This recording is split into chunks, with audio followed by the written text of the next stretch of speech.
Wow! భారీగా పడిపోయిన బంగారం ధరలు. అంతలోనే బిగ్ షాక్. బంగారం ధరలు ఎప్పుడు ఎలా కదులుతాయో చెప్పడం కష్టమే. ఎందుకంటే పసిడి రేటు ఒక రోజు తగ్గితే మరో రోజు పెరుగుతూ ఉంటుంది. దీంతో పసిడి రేట్లు నిలకడగా ఉండవని అర్థం చేసుకోవాలి. పసిడి రేటుపై చాలా అంశాలు ప్రభావం చూపుతున్నాయి. మరి ముఖ్యంగా గ్లోబల్ మార్కెట్లో రేట్లు మన దేశంలో గోల్డ్ ధరలపై ప్రభావం చూపుతాయి.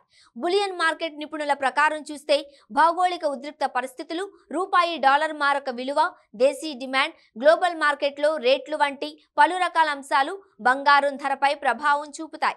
తెలుగు రాష్ట్రాలలో చూస్తే బంగారం ధరలు గత కొంతకాలంగా తగ్గుతూ వచ్చాయి. అయితే ఇప్పుడు మాత్రం సీన్ రివర్స్ అయింది. గోల్డ్ రేటు మళ్లీ ఆకాశాన్ని తాకింది, కొండెక్కి కూర్చుంది. దీంతో బంగారం కొనే వారిపై ప్రతికూల ప్రభావం పడుతుందని చెప్పుకోవచ్చు. ఇంతకీ గోల్డ్ రేట్లు ఏ స్థాయిలో ఉన్నాయో చూద్దాం. బంగారం ధర ఏప్రిల్ 20న అంటే నెల రోజుల క్రితం 74,240 రూపాయలకు చేరింది. 10 గ్రాముల 24 క్యారెట్ల బంగారానికి ఈ రేటు వర్తిస్తుంది. అదే సమయంలో 22 క్యారెట్ల బంగారం ధర అయితే 68,050 రూపాయలకు చేరింది.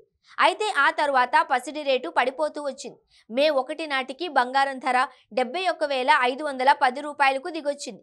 ఇక 22 క్యారెట్లకు ఇది వర్తిస్తుంది. ఇక 22 క్యారెట్ల బంగారం ధర 65,550 వద్ద ఉంది. అంటే బంగారం ధరలు భారీగానే తగ్గాయని చెప్పుకోవచ్చు.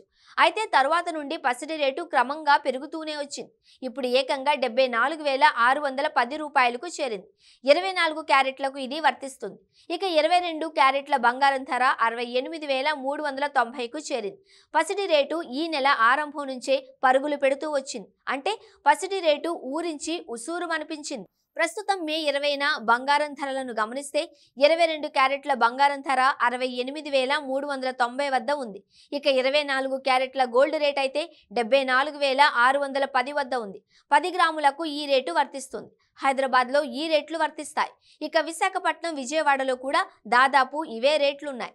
కాగా పైన ఇచ్చిన బంగారం ధరలకు జీఎస్టీ అదనం, ఇంకా జ్యువెలరీ తయారీ ఛార్జీలు కూడా ఉంటాయి. వీటిని కూడా కలుపుకుంటే బంగారం ధరలు ఇంకా పైకి చేరుతాయి. అందువల్ల గోల్డ్ ప్రియులు ఈ విషయాన్ని గుర్తుంచుకోవాలి.